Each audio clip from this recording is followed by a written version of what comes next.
This week on the podcast, I'm bringing you segments of a recent interview I did on year-end tax planning tips with Sean Mullaney. He's the FI Tax Guy, FITaxGuy.com.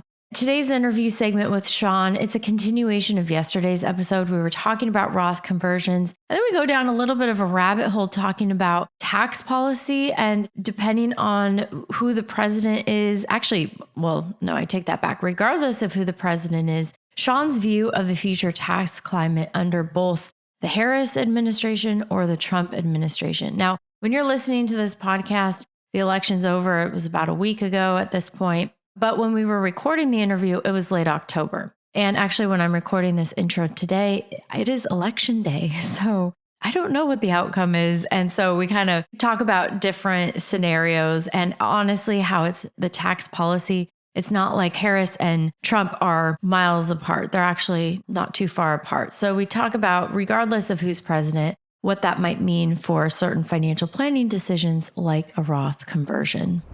What does the election have to do with Roth conversions? Yeah, that's a great question, Ashley. And when we're doing financial planning, when we're doing tax planning, all we're doing is playing probabilities, right?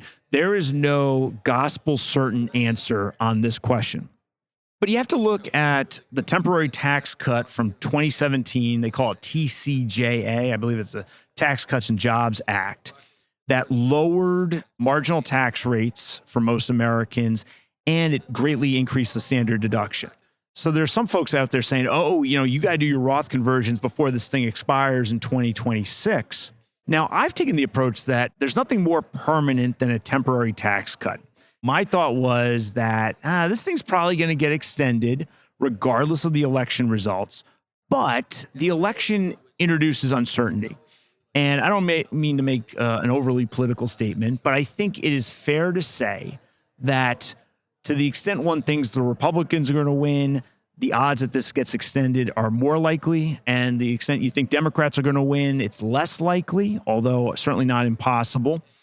And we're at a conference here for podcasters, YouTubers. Yesterday, a podcast came out in which Donald Trump said, in response to a Joe Rogan question, he said, might you eliminate income taxes? He said, sure, why not? Right? Something to that effect. Now, I take that more seriously than I take it literally, right? I wouldn't start planning on not filing tax returns.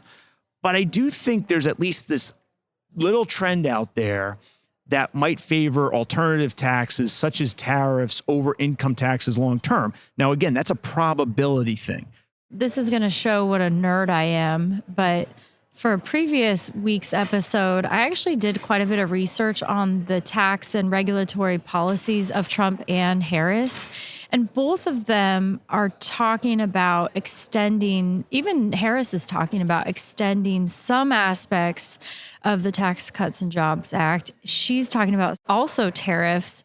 So that's almost like no matter who is in the White House, who's in Congress, I think what you're talking about is that we live in a world where taxes are unlikely to go up for most Americans. Now, depending on who's in control, there may be certain subsets of like high income earners, wealthy people who end up paying more.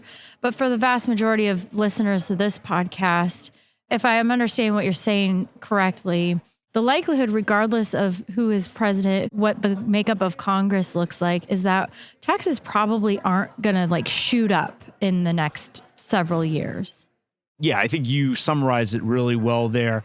People start with this predicate, hey, the U.S. has over $35 trillion in debt. So aren't retirees going to necessarily have to pay higher taxes? And look, I agree. The government has 35 trillion plus in debt. I mean, depends on the day you listen to this episode in terms of what the exact number is. It'll be another trillion by the publishing time. But the thing is, it doesn't necessarily follow that retirees are going to be hit by income tax hikes, regardless of future election outcomes, because retirees tend to vote. And so my thesis has been, well, you can't upset a large voting bloc. Yes. Yeah. And there are other pockets they can pick. And Trump's onto this one pocket that they could pick, which would be mostly foreign manufacturers, people who are selling into the United States. Now, a lot of times U.S. companies structure their affairs so they sell into the United States. So it might be some U.S. companies picking that up. And there's debates about how much that incidentally hurts American consumers, right? But 2 points on that. One, no voter files a tariff tax return. So maybe these other politicians are going to pick up on these tariffs. And two, even if you think, oh, that's going to increase consumer prices, well, okay, that's fine. You can think that. And I think that's an economic debate, different podcast. But it means something, I think, when we're thinking about the traditional versus Roth. And so from where we're sitting pre-election, I would just say I'm sort of slowing my roll in terms of Roth conversions, right? In that I'm just a little hesitant around, oh, do we want to do a $250,000 Roth conversion? Well, you're affirmatively paying a lot of tax during an era, like you're saying, Ashley, where maybe income taxes are not likely to shoot up very high and might even be going down for retirees. In which case it would be wise to delay Roth conversions or maybe not front load it so much now. I don't know about you, but part of why I'm always encouraging clients where it makes sense on Roth conversions is because I remember when you were really handcuffed in who could do Roth conversions, but those restrictions have gone away.